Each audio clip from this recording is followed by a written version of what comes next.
lo que pasa es que está costando mucho lo que vendría siendo el aprendizaje. ¿Me estás A ver, escuchando? Lo escucho muy borroso. Se escucha como distorsionado. sí, ahorita permítanme, voy a apagar mi, es que aquí está lento voy a apagar mi micrófono para que te puedas escuchar bien.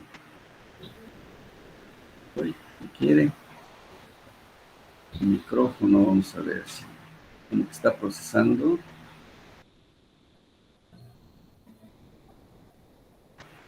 Te escucho, ¿sí?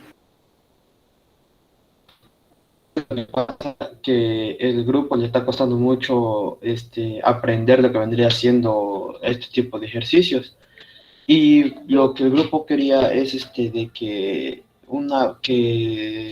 una vez que usted termine de explicar un tema, un ejercicio, que usted mismo nos ayude a hacer otro ejercicio, pero así con los mismos pasos, o sea, que nos vaya preguntando, usted elija el alumno que le vaya preguntando, porque, o sea, si usted nomás espera a que uno le diga, solamente los que están entendiendo le van a contestar, y no es lo mismo que usted pregunte al azar a uno que esté escuchando y pues fomente más su aprendizaje, porque nos está costando un poco aprender lo que vienen siendo los ejercicios. No sé si me di a entender. No,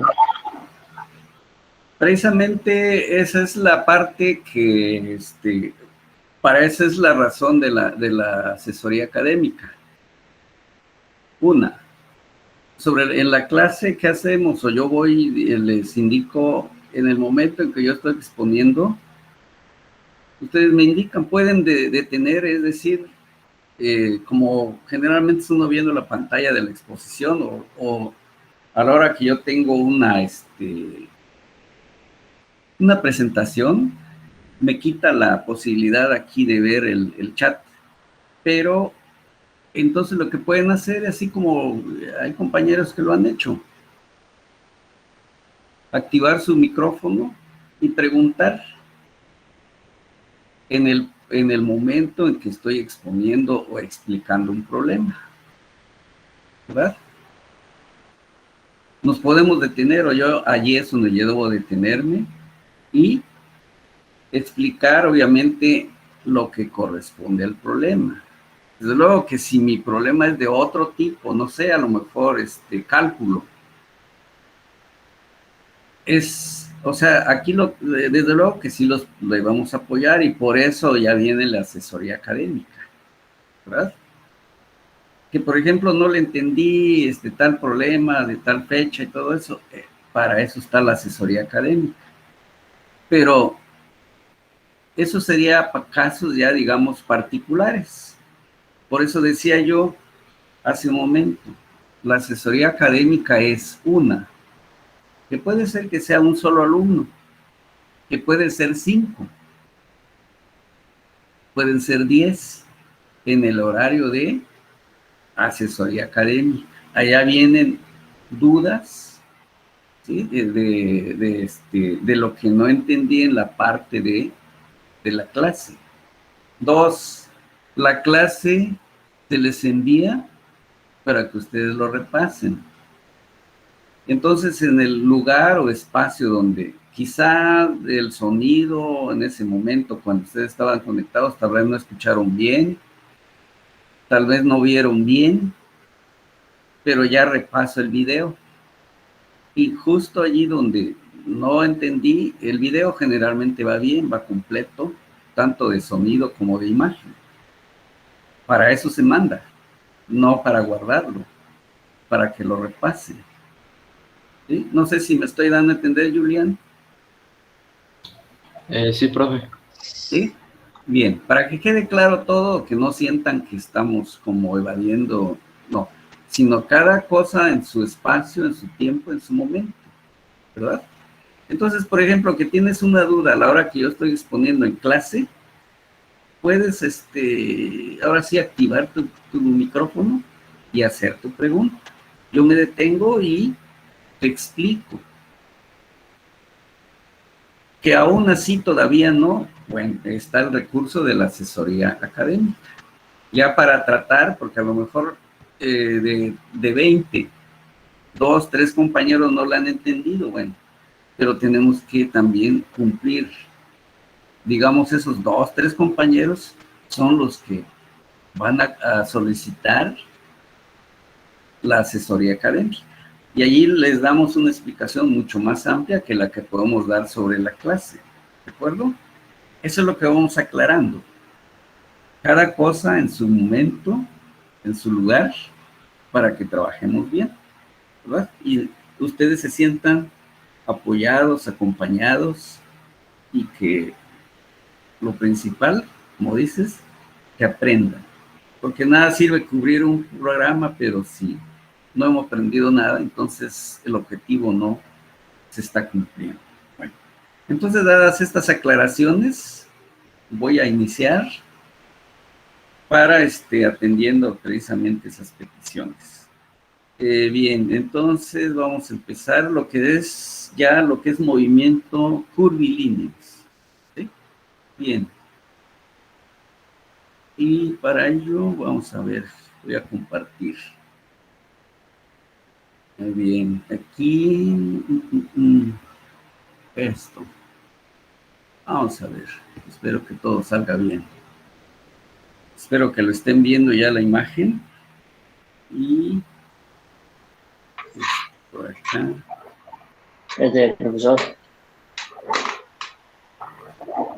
A ver, vamos a ver aquí. Profe, ¿Sí? ¿será que podemos ¿Sí lo ven? resolver? No se ve. ¿No se ve todavía? ¿No les ha llegado la imagen? No. Ah, ya, bueno, a mí ahorita. Sí, es que yo creo que tarda. Sí, tarda por el internet, que está un poco lento. Ya se ve, profe. Sí, Ya se ve, profe, ¿verdad? le iba a preguntar si podemos resolver un Sí. ejercicio de los que dejó Es usted de tarea. que si están en celular o no sé, puede. Vamos a ver, entonces. Aquí inclusive me está dando un poquito de... Es que a veces son programas un poco pesados. Uy. La intención es exponer esto. Bien, entonces... Sí está contenido, ¿verdad? Pero vamos a ver que avance. No me da la opción, déjenme ver. ¿Dónde está? Del profesor. ¿Sí? Sí, le decía que mejor que si podemos, antes de continuar al siguiente tema, si nos puede explicar un ejercicio de los que dejó de tarea. Casi no te escucho, la verdad está muy distorsionado el sonido. Vamos a ver si... Ahí. Déjenme ver. Sí. No sé si me lo está cubriendo, permítame un segundito, oiga.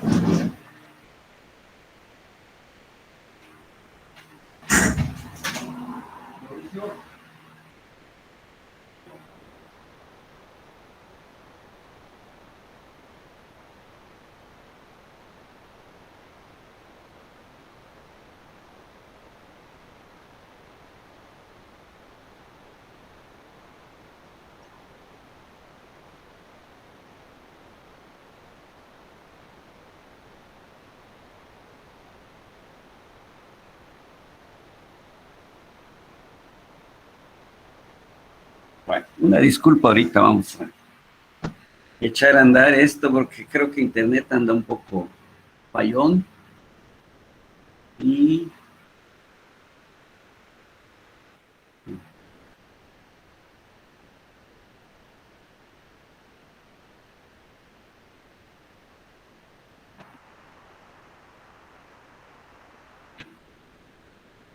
a ver, aquí aquí para que inicie,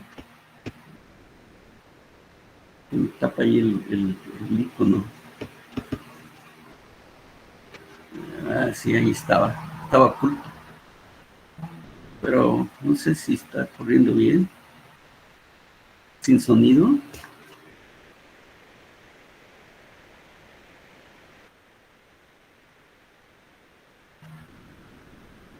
A ver. En pausa, ¿no?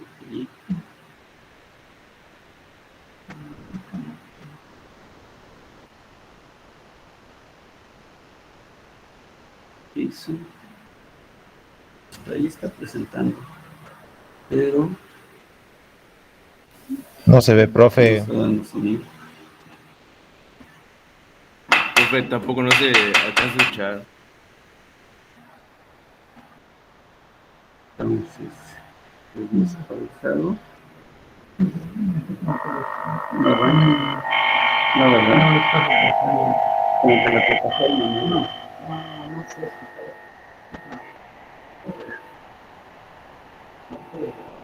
Ya se atoró, ¿verdad? Se le escucha el guiado, Y profe. de por sí desde allí, bueno, ahora sí, ya sí. No, ni siquiera nos salió. No, estamos aquí. Pero hay mucha distorsión.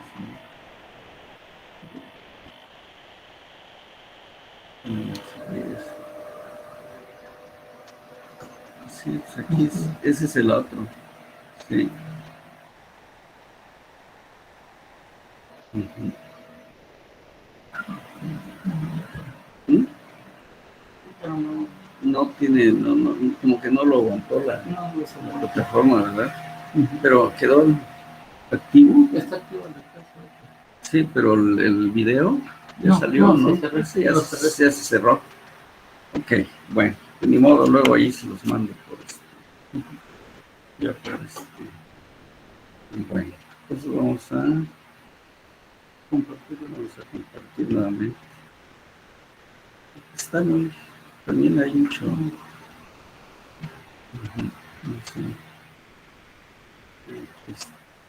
Está bien ahí, aquí está, aquí me sale la flechita. Ahí. Sí, él no lo aguantó el video. Bueno. Esta sí ya lo ven, jóvenes. A ver si les está llegando, creo que está lento. Sí, profe, Sí, profe. sí lo vemos. ¿Bien? Oh, sí, ya. Bueno, Sí, el profe. video bueno, muy bien. Pues regreso entonces. La idea era empezar con ese video que estaba yo intentando. De todas maneras, yo creo que se los mando. Creo que ya, jaló. El video sí no se pudo. Bueno, era presentarlo y lo observáramos, hiciéramos nuestros comentarios.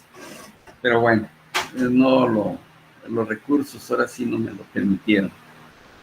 Bien, tenemos entonces lo que les decía hace un momentito, la unidad 3, movimiento curvilíneo. La razón es, al menos si alcanzaron a ver la imagen, o no sé si ni eso, pues vieron algo parecido a obviamente que en el video pues está en movimiento las partículas. Aquí pues es algo fijo. Por ejemplo, ¿por qué tenemos que ver este tema en este caso en cinemática? La geometría del movimiento. Todos los movimientos que hemos visto en la unidad, pues la unidad 1 fue puros conceptos. De ahí la tarea 1. Luego, pasamos a lo que era movimiento rectilíneo, o sea, el análisis del movimiento rectilíneo, ya sea de manera horizontal, vertical o inclinada. Todos esos casos lo vimos. Luego, no siempre las partículas se van a mover en forma recta, sino hay rectas y curvas, como por ejemplo aquí observamos este camino, la autopista. De tal manera que el ingeniero debe ser capaz de resolver bien esta parte recta y luego diseñar bien esta curva. Pero todos sabemos que cuando entramos a una curva, si vamos en un vehículo, por ejemplo, el comportamiento físico es muy diferente. Entonces aquí tenemos esta diapositiva en un caso de un camino. Aquí está pues un paso a desnivel, etcétera, parecido al que estaba yo intentando en el video. Bien, esto es lo que tiene que diseñar el ingeniero civil, las vías de comunicación. Que sean bien diseñadas significa que van a ser seguras, económicas, etcétera, y todas las cualidades que tenemos que saber hacer para hacer correctos diseños. Para poder analizar estos cambios de dirección permanente, que es el movimiento curvilíneo. Bien, también por otro lado, alguien que se dedica a la hidráulica, pues hay que diseñar, por ejemplo, un canal como este, para que el agua fluya bien, sin dificultades, que no me dañe, por ejemplo, este bordo. Bien todo, porque está bien diseñado. Si esto empieza a socavar y a mover el material, significa que algo no está bien. La curva tal vez es muy brusca, o no, o la relación de velocidad no es exagerada, y de tal manera que el arrastre se da. Obviamente que por lo común se revisten de concreto los canales, pero bueno, depende de la longitud y todo lo que tengamos que diseñar. Por otro lado, aquí vean, por ejemplo, los trenes, que pueden ser, por ejemplo, inclusive el metro, como en la Ciudad de México o de otras ciudades grandes, o bien para transportarse de una ciudad a otra. Y todos sabemos que va a tomar rectas y curvas. Si esta curva es demasiado forzada, pues lo más seguro es que se va a descarrilar el tren, entonces tendrá dificultades. Un segundito, voy a tener mi cargador, me están señalando baja corriente.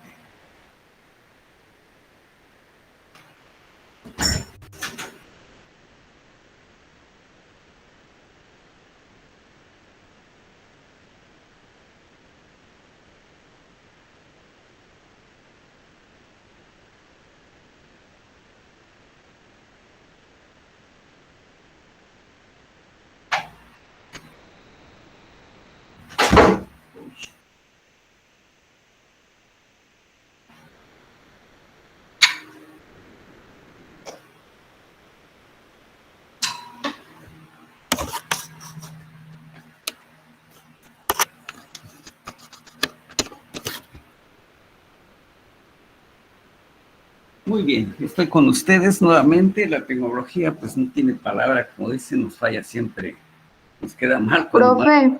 Sí, adelante. Profe. ¿Te escucho? Sí, te escucho. Hay un compañero que dice si lo puede aceptar porque no tenía internet. Ah, híjole. Sí, desafortunadamente aquí, déjame ver si puedo, no voy a hacer que... ¿Dónde están? Es que aquí no tengo ya la opción de aceptar. Como ya estoy conectado aquí, no aparece la opción, me lo desaparece. Bueno, de todas maneras, ya, aquí estuvo. Pero el asunto.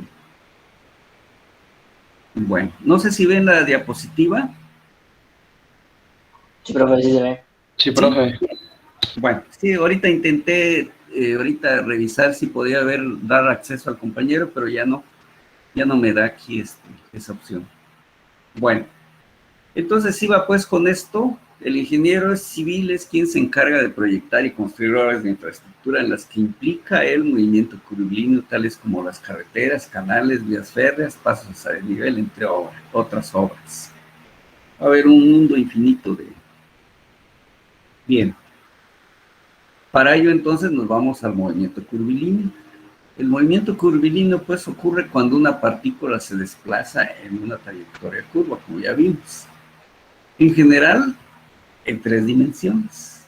Las diapositivas que vimos hay en el plano y hay en el espacio también, como por ejemplo el paso de nivel.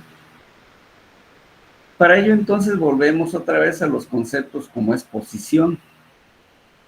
Consideremos, por ejemplo, esta partícula que entró en una parte curva. Situada, pues, que puede ir tomando su desarrollo a través de desplazamiento-tiempo o desplazamiento en función del tiempo, lo que me está diciendo esta función. Ahora, hay un vector de posición, por ejemplo, aquí aparece R. Designa la posición de la partícula con respecto a ¿quién? A una referencia, que es el punto O. Y aquí es el recorrido real que está teniendo esta partícula a través de esa trayectoria. Por ejemplo, ahorita vimos el tren que entra en una curva, puede ser así como esto. Se observa pues que a medida que la partícula se mueve, cambia la magnitud y la dirección de este vector. Es decir, no siempre se va a mover igual, sino aquí el vector está más alargado, aquí tal vez más corto respecto a esta referencia. Aquí tal vez aquí se acorta otra vez. Bueno, son situaciones que se nos presenta por ser de tipo curvulas el movimiento. Bien, eso era en cuanto al cambio de posición. Luego sabemos, tal como vimos en movimiento rectilíneo, hay desplazamientos, o sea, cambio de posición. Durante un breve intervalo delta t, la partícula se mueve una distancia delta s. Aquí lo tenemos. A lo largo, pues, sobre esa curva, como lo vemos en esta figura. Si empezamos aquí el análisis y termina aquí, pues se va a generar un cambio de R. En R empiezo y termino en R'. De tal manera que eso provocó un delta R, al cambio de posición. De tal manera que este R', pues va a ser igual a la suma de estos dos vectores. R más delta R, que es lo que tengo aquí, y me generó R'. Ese desplazamiento delta R representa el cambio de posición de la partícula y se determina por, lo que me interesa ahora es el despejo de la ecuación 1 que tenemos arriba, y ya tengo esa ecuación buscada, ¿sí? Aquí está. Bien. Así pues ahora sí, estamos trabajando de manera geométrica por el momento, gráfica.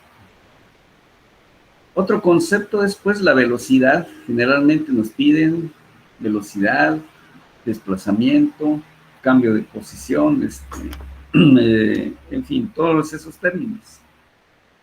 Velocidad. Durante ese intervalo delta t, la velocidad promedio de la partícula. Aquí lo tenemos indicado tal como ya lo vimos en movimiento rectilíneo. No es más que delta r entre delta t. Y si me interesa cambio de posición entre el tiempo transcurrido, pues es una velocidad promedio. La velocidad instantánea, entonces, lo vamos a encontrar cuando delta t, pues cada vez lo hacemos más pequeñito, hasta que llegamos a lo que conocemos como esta derivada, que ya está usando el concepto en este caso, de límite. Por lo tanto, la rapidez se obtiene al diferenciar la función de la trayectoria s con respecto al tiempo.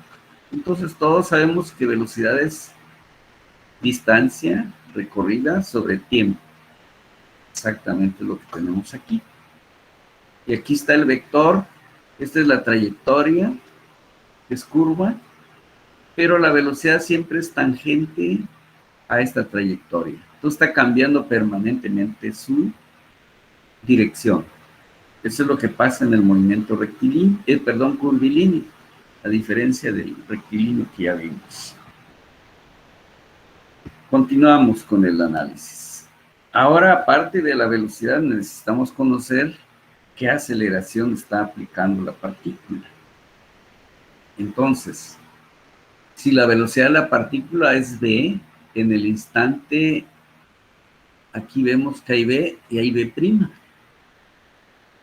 Entonces v', pues va a ser igual a la suma de ese vector v que traigo, más un delta v. Bien. Obviamente esto va a suceder cuando hubo un incremento de tiempo.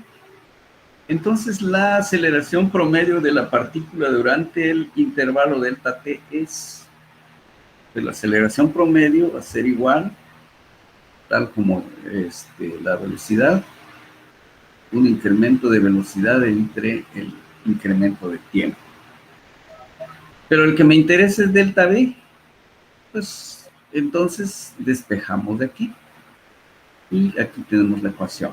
Bueno, entonces todo eso ya no es nada nuevo, es algo que ya vimos en movimiento curvilíneo. ¿De acuerdo? Ok. Adelante, sí, escucho. Podemos regresar a la diapositiva 3, es que estoy tomando unas notas y... Bueno, sí, claro, claro. ¿Esta es la que quieres? Sí, un ratito Mira, nomás. ¿tienes a mano tu celular? ¿O tienes algún celular? ¿No tienes? Ya, listo, ya le tomé. Listo. Bueno, eso, para que le vayas tomando la foto y ya lo tengas y de ahí ya tienes tus Profe, archivos. entonces, R es igual a la posición. R sí es la posición, exactamente. Esta R me está marcando la posición que va tomando la partícula transcurrido un tiempo. ¿Sí? Entonces, en este movimiento ya no se usa S, sino se usa R, ¿no? Bueno, eso es lo que vamos a llegar a esa combinación. Okay. R es una recta, mientras que la trayectoria es curva. Por eso aquí, si ves el puntero, aquí delta R es una recta, es un vector. Y delta S es el camino real que está siguiendo la partícula. Ahora, ¿por qué luego los usamos? Porque entre más cerquita esté esta partícula al punto inicial, delta R con delta S se van acercando. Y en el límite delta R y delta S prácticamente son iguales. ¿Sí? Ese es un concepto, obviamente, que sale físicamente es esto, y de ahí sale, pues, lo del cálculo diferencial. Bueno, entonces hasta aquí creo que va bien. Delta R esto es lo que calculé, y sale de esta diferencia. Obviamente que esta es una resta que se llama resta vectorial, ¿verdad? Entonces la R es como en una recta y la S es como en la curva en sí. Eso, así es. Aquí esta es recta y delta S es la curvita que va siguiendo la verdadera trayectoria de la partícula. ¿Sí? Bien. Ya, profe, gracias. Están muy pegaditas, pero en realidad no son exactamente iguales. Tienden a ser iguales en el límite de tiempo. ¿Sí? Bien. Entonces iba en esta diapositiva, íbamos con la velocidad. Aquí delta R, aquí estamos hablando de incremento el delta R que estaba mencionando aquí, que bueno que me están preguntando. Aquí hubo un cambio de desplazamiento, es decir, se está desplazando, y aquí aparece en esta delta R entre delta T. Pero ahí estamos hablando de velocidad promedio. Todo lo que recorrí en línea, en este caso, como línea recta, entre delta T. Pero luego dice, nos vamos en el límite. Lo que decía, si cada vez el tiempo es más pequeñito, entonces ese delta R está pareciéndose a delta S, se están igualando. En el límite es donde ya nosotros llegamos a encontrar o a plantearlo de esta manera. Pero esta es velocidad ya que se llama instantánea. Y esta es velocidad promedio, como lo está indicando aquí esa ecuación.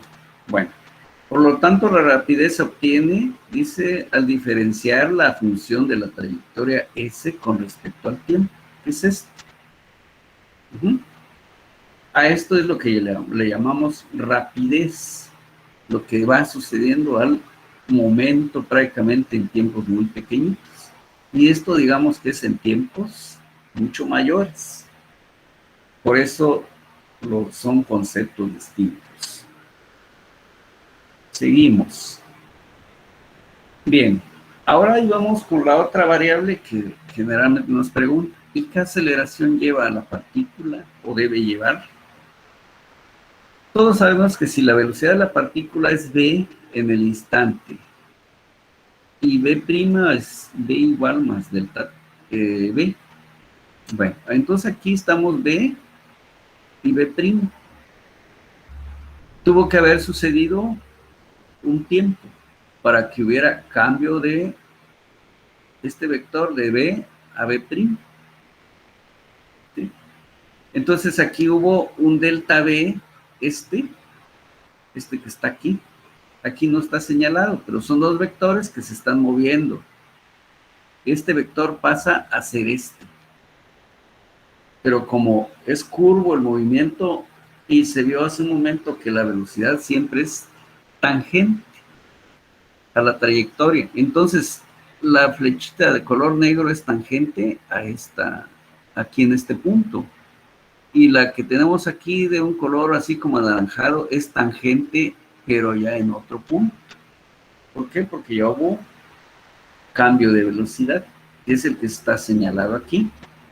Entonces aquí vemos, nos vamos de aquí, dice que v', esta, es igual a la suma vectorial de esta v más delta v. Eso me da v', es lo que tenemos aquí. Una vez que ha sucedido de un tiempo o un incremento del tiempo delta t. Ok. Entonces la aceleración promedio de la partícula durante el intervalo delta t es igual otra vez, velocidad promedio es el incremento de velocidad entre todo el tiempo que transcurrió. De tal manera que delta v es lo que me interesa. ¿Cuánto se cambió de velocidad esta?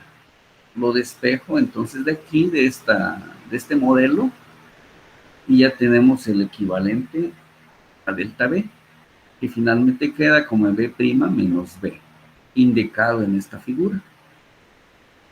Bien, hasta ahí va lo que es este incremento de velocidad, pero incremento de velocidad es lo que me provoca, pues, lo que llamamos aceleración. Si la velocidad va incrementando con respecto al tiempo, quiere decir que se está acelerando la partícula. Bien.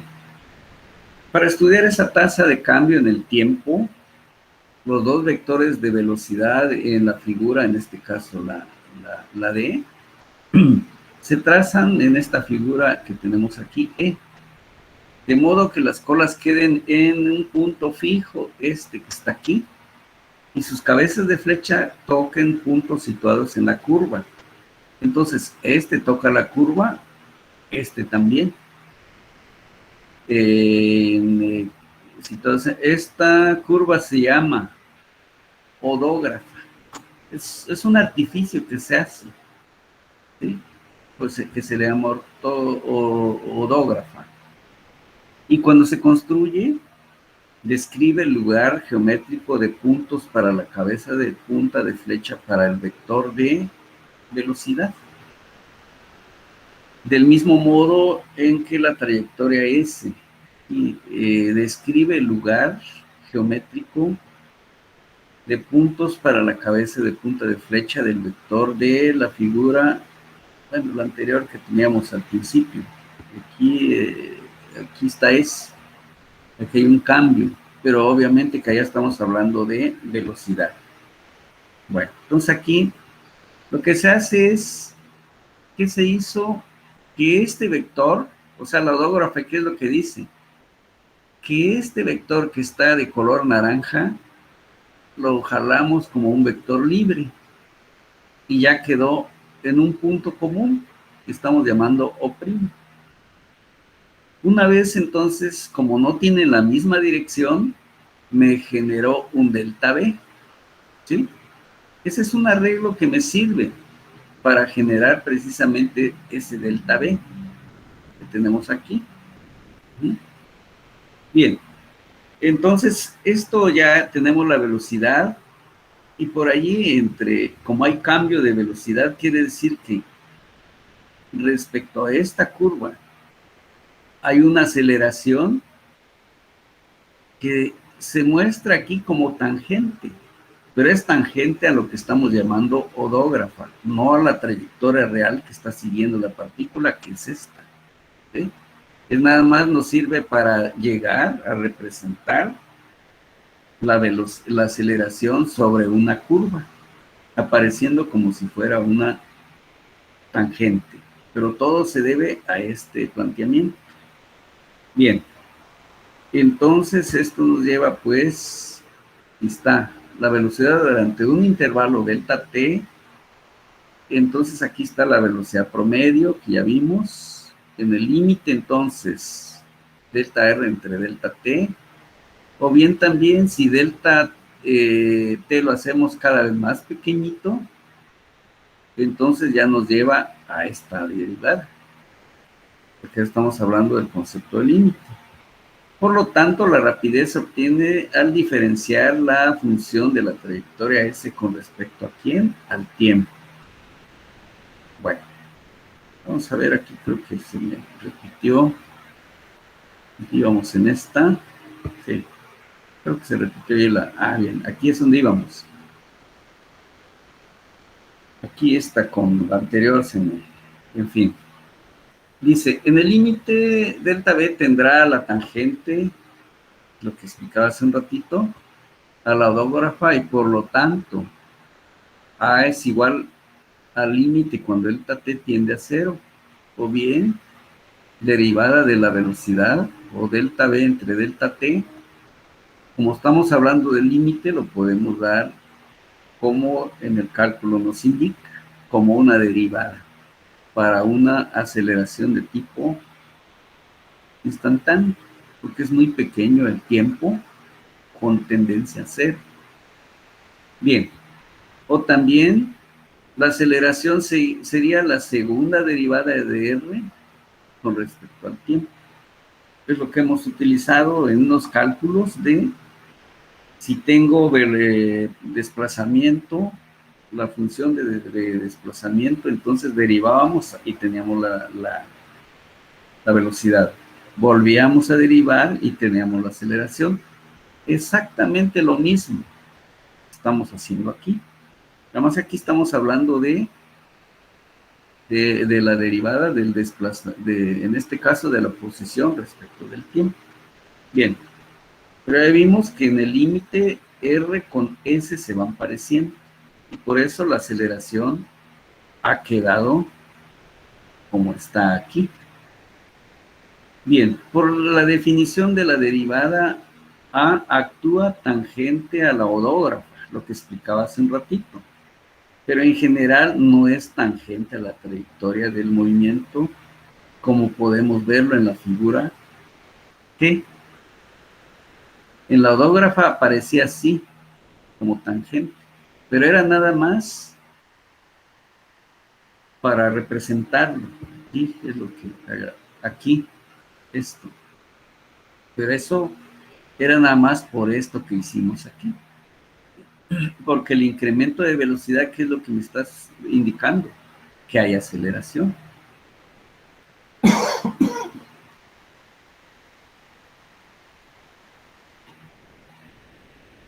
Continúo entonces. Bien, entonces aquí quedamos que finalmente la aceleración es así. Tenemos ya entonces un bosquejo general. Lo que hemos hecho no dice si la curva es plana, en el plano, o en el espacio, sino que fue, como decía aquí al principio, voy a regresar. Aquí está, movimiento curvilíneo general, ¿verdad? Y eso fuimos desglosando en y llegamos hasta aquí. Velocidad, aceleración.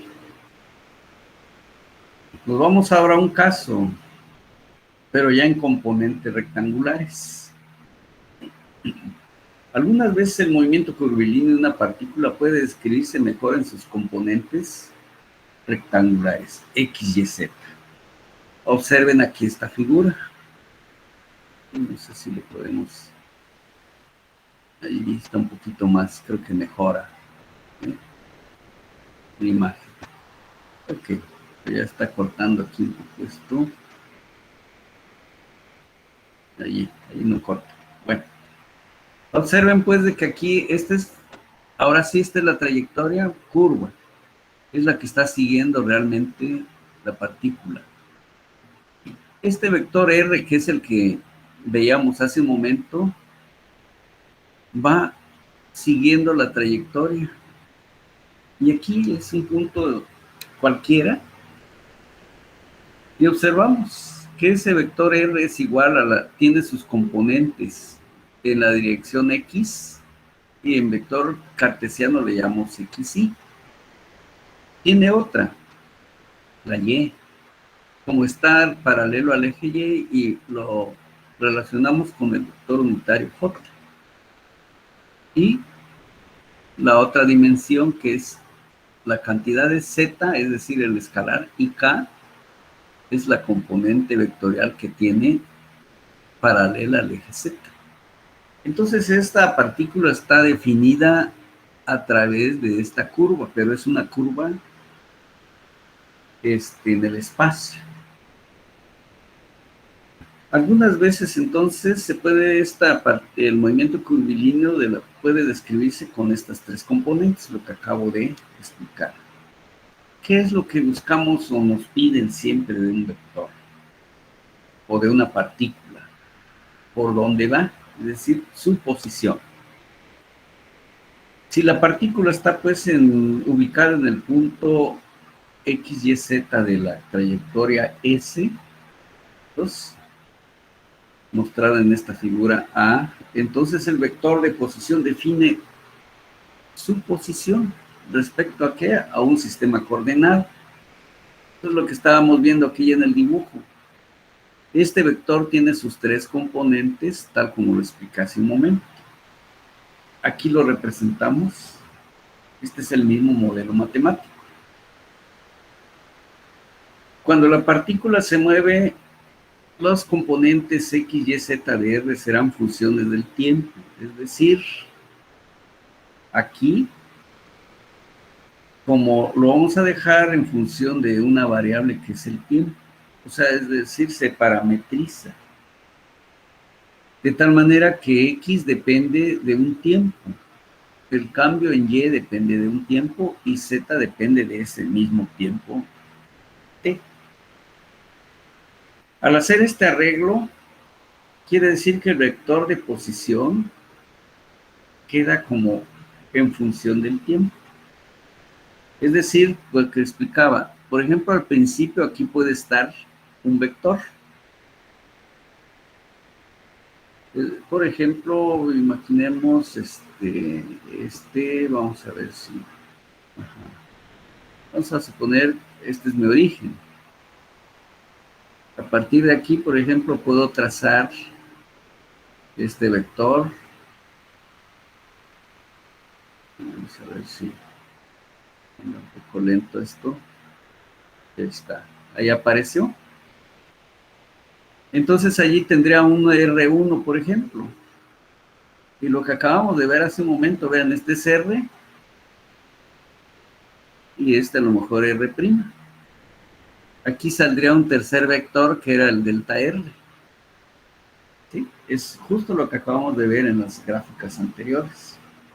Entonces, para un número infinito, aquí hay un número infinito de vectores distintos. O sea, podemos poner allí un número infinito como lo estoy haciendo. Se me ocurre ahora otro que vaya siguiendo a la trayectoria. Entonces, por ejemplo, este puede ser, no sé, a ver si se logra ver. Ajá. Ese es otro. Como está en el espacio, pues parece que se estuviera encimando una de otra. Si lo muevo tantito, no.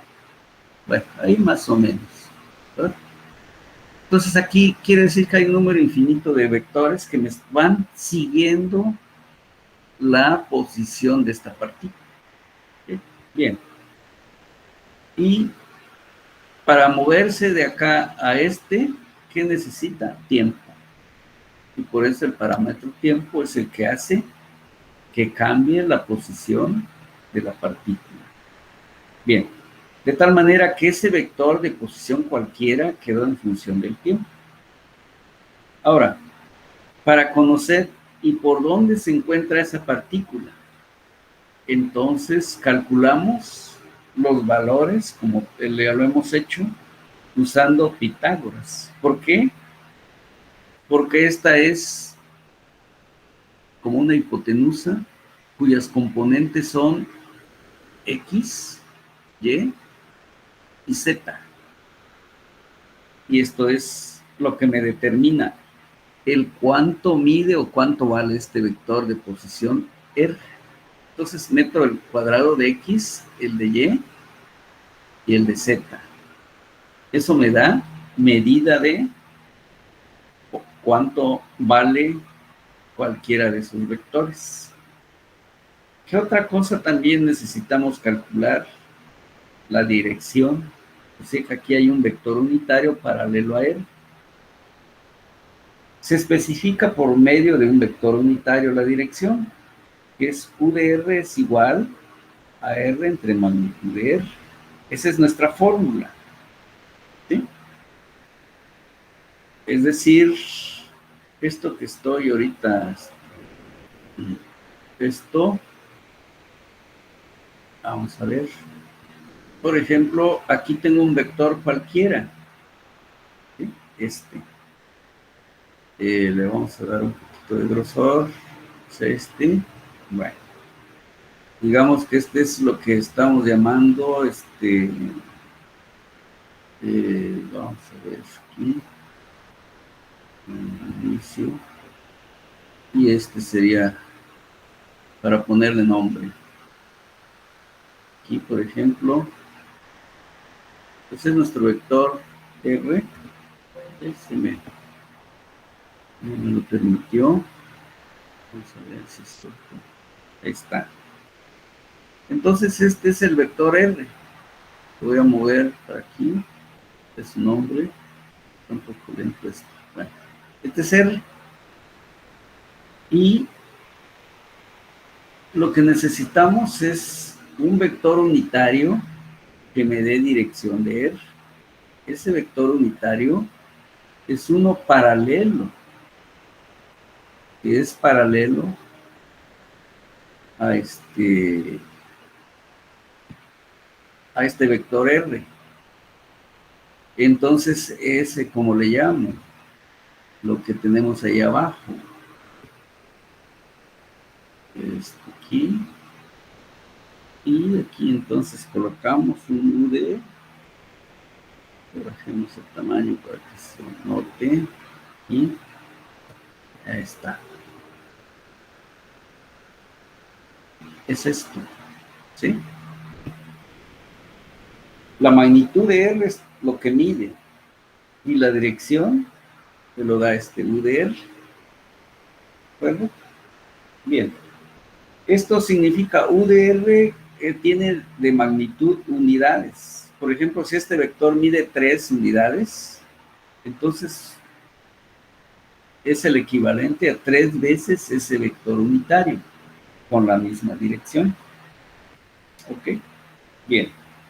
Entonces tenemos una fórmula que dice que, por ejemplo, un vector unitario o un vector multiplicado por un escalar me da un vector. ¿Sí? Bien. De tal manera que aquí U de R me está dando lo que se llama dirección. Obviamente que hay todo un desglose para llegar a esto, ¿no? Porque esto finalmente, si estuviera en el espacio, es lo que conocemos como los cosenos directores en el espacio. Pero ahorita lo vamos a tomar como un modelo matemático. Nada más estoy explicando qué es. ¿Sí? Bien. La primera derivada con respecto al tiempo de R proporciona la velocidad de la partícula. Por consiguiente, ¿a qué me está llevando? La velocidad es igual a dr entre dt. Porque aquí estamos hablando de desplazamiento. pero lo estamos usando. Bien. Pero esto significa en el cálculo vectorial como un producto. Es igual a la derivada respecto de x, de la variable x, respecto de y. ¿Por qué? Porque esta es una componente, esto, x e y. Y entonces dice la regla que es derivar la primera y luego más la derivada de la segunda. Bueno, entonces aquí dice que es derivar respecto de x acompañado de y, más la derivada de la otra componente respecto de j y la derivada de z respecto de k.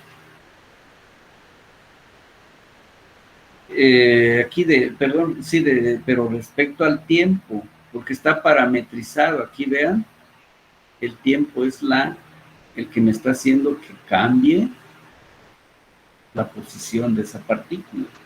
Por eso aquí está para decir dt, ¿verdad? Bien, y esto es lo que estamos derivando, lo que está entre paréntesis y los vectores unitarios. Eso es lo que nos indica el cálculo vectorial. ¿Cómo se ejecuta? Vamos a ver. Dice, cuando se toma esta derivada es necesario tener en cuenta tanto la magnitud como la dirección de cada uno de los componentes vectoriales. Por ejemplo, la derivada del componente y de r.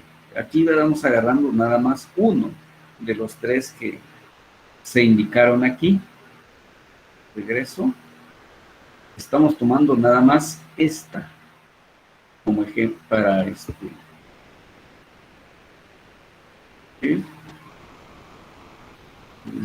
Cambio, aquí está. Tomamos nada más el primero.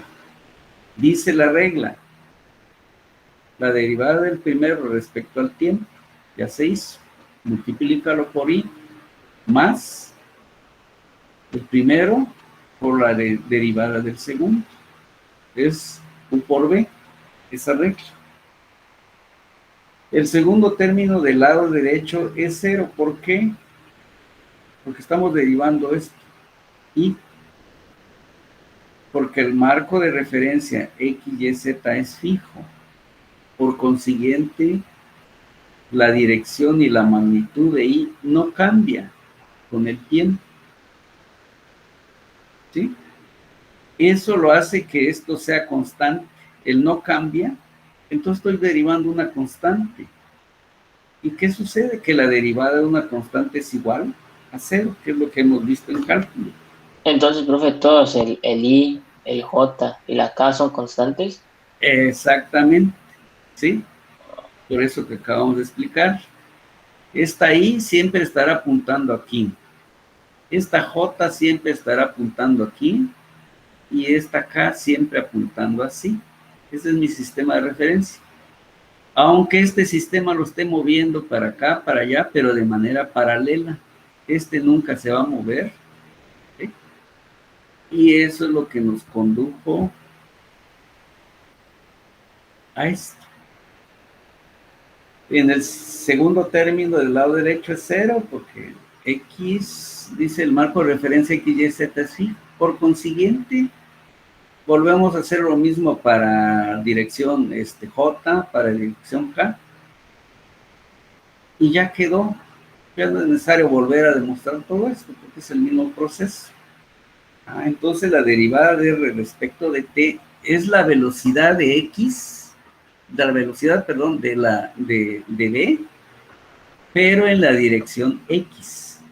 Por eso está aquí el subíndice x, más la velocidad en la dirección, pero de y, y más la velocidad en la dirección z. Es lo que está quedando aquí. ¿Sí? De x en dt, ¿qué es? Todos sabemos que es la velocidad, pero aquí ya hay que respetar las tres direcciones. De allí salió, y esto es la velocidad que se llama en forma vectorial cartesiana. Este es un vector. ¿Por qué? Porque este es un escalar, el cuánto vale o mide, e y me está diciendo qué dirección. en cada uno de los tres componentes. Bien, finalmente, ya que tenemos esta ecuación, podemos separarlas. Y la velocidad en la dirección X será la segunda derivada de X, tal como lo vimos en movimiento rectilíneo. En BY, la primera derivada de Y, y BZ, primera derivada. Si quiero conocer la velocidad total de la velocidad B, jalo nada más los valores de Bx, de By y de Bz, los elevo al cuadrado y ya me dio la magnitud. Pero es la magnitud de la velocidad. Vean, aquí está, no sé si lo logran, espero que sí, lo voy a ver si aquí lo puedo ampliar un poco. Bien.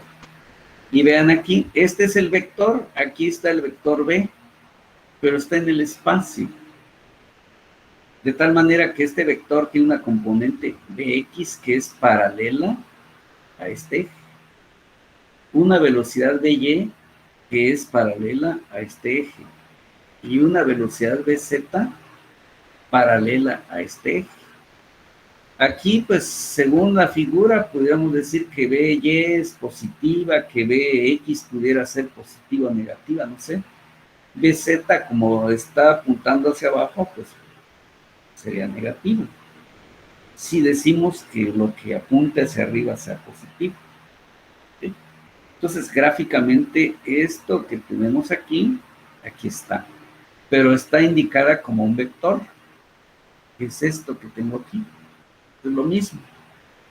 ¿Sí? Esto es lo mismo, es que lo voy a... Y este es el mismo vector. ¿Sí? El mismo, ¿ya lo vieron? Son los mismos términos. De tal manera que volvemos otra vez a calcular un vector unitario que va a ser paralelo a este vector. ¿Cómo lo puedo obtener? Tal como vimos el vector de posición. Es el vector B entre su magnitud. ¿Cómo calculo su magnitud? Así como está indicado aquí. Entonces, ese, vamos a ver aquí. Y quiere decir que así como lo indiqué para posición, aquí también hay un vector unitario. Vamos a ver aquí, ¿dónde está mi? Para este formato. A ver si, así, ahí está. Y lo pongamos más visible. Ahí está ese vector unitario. ¿Paralelo a quién? A B. Y es el que tengo aquí. Aquí sería entonces un U. Y le pongamos aquí, pequeñita, B. Es este vectorcito, es este. ¿Quién es? Lo que tengo aquí. ¿De acuerdo? Paralelo a B siempre. Este me da dirección. Esto me da cuánto vale, cuánto mide, etcétera, ¿no? Tenemos entonces allí ya viene ahora el concepto de aceleración. La aceleración de la partícula pues se obtiene de la primera derivada de la velocidad con respecto al tiempo, tal como lo vimos en rectilíneo, o la segunda derivada de la posición con respecto al tiempo. Entonces A, de acuerdo a lo que acabamos de indicar, A es igual a la derivada de respecto al tiempo. Es lo que ya hemos trabajado. Pero, como está en el espacio el vector A, que es este, debe tener sus tres componentes, así como lo hicimos con la velocidad. Entonces aquí, este vector tiene una componente a lo largo del eje X. Este vector tiene una componente a lo largo de Y y otra componente a lo largo de Z. Por eso aparece como AX, AY, AZ. Y todos sabemos que es de la primera derivada de la velocidad o bien la segunda derivada del vector del desplazamiento. A y lo mismo, a z lo mismo. Quiero saber su dirección de este vector, su magnitud en primer lugar. Utilizamos Pitágoras. Y su vector unitario, tal como lo vimos, la velocidad es igual al vector A entre su magnitud. Como ya conozco su magnitud, pues ya está entonces el vector. Y como se indica aquí en la figura y se dijo en la deducción, A no es tangente a la trayectoria, solamente la velocidad. Y este vector unitario es exactamente como hice hace un momento con la velocidad. También como A es un vector, pues tiene su propio vector unitario, que es el que estoy ahorita dibujando. Y vamos a hacer que se note. Está un poco lento esto. Ahí está. Ya apareció. Le damos su nombre. Y es el que conocemos como A. Bueno, aquí como es, vamos a usar este tipo de letra. Y UDA sería, aquí sería cambio. Sería un vector unitario de la aceleración. Vamos a ponerle, por ejemplo, UDA. Ahí está. Este es este. ¿Quién es este? Aquí está dibujadito.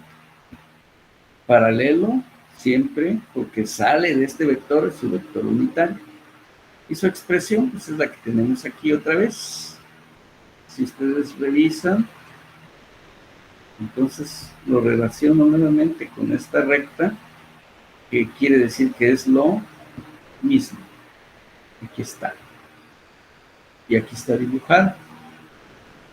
Bien. Esto, digamos, son los fundamentos de la movimiento rectilíneo.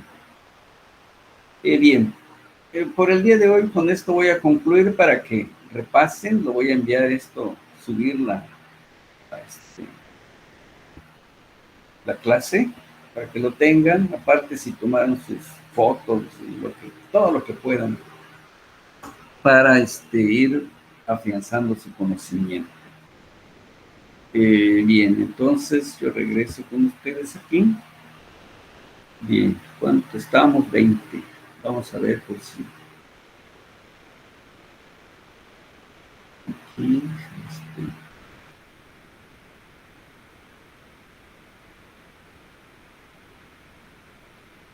Bueno, muy bien.